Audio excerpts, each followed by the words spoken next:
ഉദ്ദേശം? ഏതുപോലെ മാത്രം എഴുതാൻ മതി. ഓക്കെ, എന്തിനാണോ ഇത്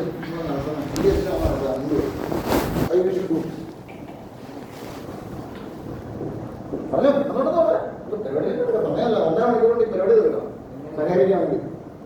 നിങ്ങൾക്കൊന്നും എനിക്കറിയാവുന്നൊരു കാര്യം, ഈ ഓപ്പർച്യൂണിറ്റിയിലേക്ക് നിങ്ങളെ പ്ലാൻ മാനേജ് വ്യക്തിയും നിങ്ങൾ വന്നതിന് ശേഷവും നിങ്ങൾ കേട്ടുകൊണ്ടിരിക്കുന്ന ഒരു പല്ലവിയാണ്, ഏത് വ്യക്തിക്കും വിജയിക്കാൻ പറ്റുന്ന ഒരു ഓപ്പർച്യൂണിറ്റിയാണ് ഡയറക്ഷണൽ യൂസ്. പ്ലാൻ മാനേജർ നിങ്ങളോട് അടിയുറച്ച് പറഞ്ഞൊരു കാര്യം ഇത് തന്നെയാണ്.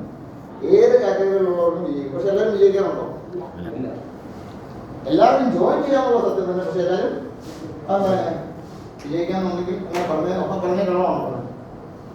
നിങ്ങളോട് പ്ലാൻ കാണിച്ച വ്യക്തി കളത്തിലാണോ പറഞ്ഞത്? നിങ്ങൾ പറഞ്ഞിരിക്കുന്ന കളവാണോ? ഇവിടെ നിങ്ങൾ പ്ലാൻ കാണിക്കുമ്പോൾ ആരോട് പറഞ്ഞൊരു ഡയലോഗ് ചെയ്യുന്നില്ലേ? എല്ലാവർക്കും വിജയിക്കാം, പക്ഷെ എല്ലാവരും വിജയിക്കുന്നില്ല. അതെന്ന് തോന്നുന്നു. എന്ത് കാര്യമായാലും ശരി, നമുക്കറിയാം ചെയ്യുന്നതിന് അതിൻ്റെതായിട്ടുള്ള ചില രീതികളുണ്ടോ? ശരിയാണോ? നിങ്ങളെ KCBയിലേക്ക് റിക്രൂട്ട് ചെയ്തെന്ന് വെച്ചു, ഇലക്ട്രിസിറ്റി ബോർഡിലേക്ക്.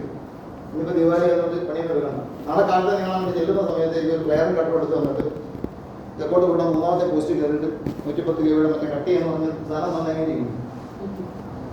അത് തൂങ്ങിയിരിക്കുന്നതാണ് ഓവലെ പറയുന്നത്. രസമാണോ? മിനിമം കുറച്ച് കാര്യങ്ങളെങ്കിലും വേണം. അതെന്താ പറയുന്നത്? ഏറ്റവും ആദ്യം പറഞ്ഞുകൊടുക്കേണ്ട കാര്യം എന്താ? ഇവിടെ പറ. ഫണ്ടമെന്റൽസ് ഒക്കെ നടത്തും.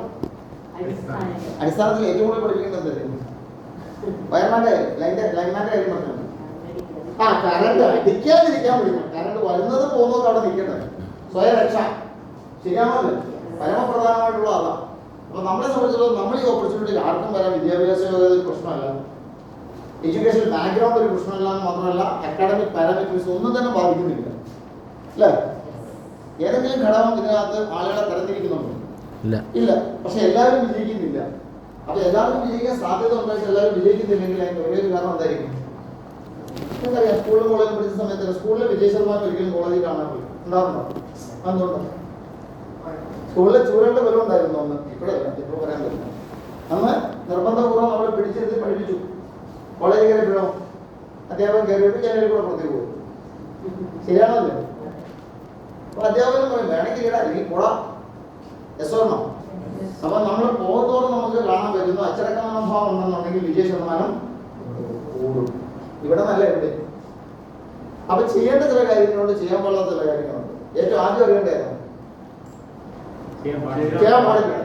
പാല് കുടിച്ചാൽ ആരോഗ്യം നന്നാവും. എനിക്കറിയില്ല മനുഷ്യരുണ്ട്. പാല് കുടിച്ചാൽ ആരോഗ്യം നന്നാവും, ശരിയല്ലേ? വിഷം വിളിച്ചെന്നാ തട്ടിപ്പോവും. ഏതാദ്യം അറിയണ്ടത്? പാല് കുടിക്കണോ അതാ വിഷം കുടിക്കരുതെന്നുള്ള അറിയണം. വിഷം കുടിക്കാതിരുന്നാൽ മതി. പാല് കുടിച്ചില്ലാൻ കുഴപ്പമില്ല, ആരോഗ്യം നന്നായില്ലെങ്കിലും കുഴപ്പമില്ല, വിഷം കുടിക്കാതിരിക്കാം. ഈ ഓപ്പർച്യൂണിറ്റിയിലും ഫണ്ടമെന്റൽ ആയിട്ടുള്ള 3 കാര്യങ്ങളാണ്. Don't do, never do. ഒരിക്കലും ചെയ്യാൻ പാടില്ലാത്ത ഒരു കാരണവശാലും ചെയ്യാൻ പാടില്ലാത്ത ഫണ്ടമെന്റൽ കാർഡിൽ മുമ്പടോ കുറെ ഒതുങ്ങില്ലേ, പുതുക്കി ഉറങ്ങില്ല. 5-6 പേര് വരുമെന്ന് എന്നോട് പ്രത്യേകം പറഞ്ഞു. അവർക്ക് പുറകിൽ റിസർവ് ചെയ്ത് തരും പ്ലീസ്. ആ പുറകിലത്തെ 6 പുറകിൽ ആരും ഇരിക്കരുത്. കുറച്ച് എന്നെ വിളിച്ച് പറഞ്ഞു അവർക്ക് അവിടെ തന്നെ. അപ്പൊ അതുകൊണ്ട് ബാക്കി മുമ്പിൽ ഇഷ്ടം നൽകുന്നത്.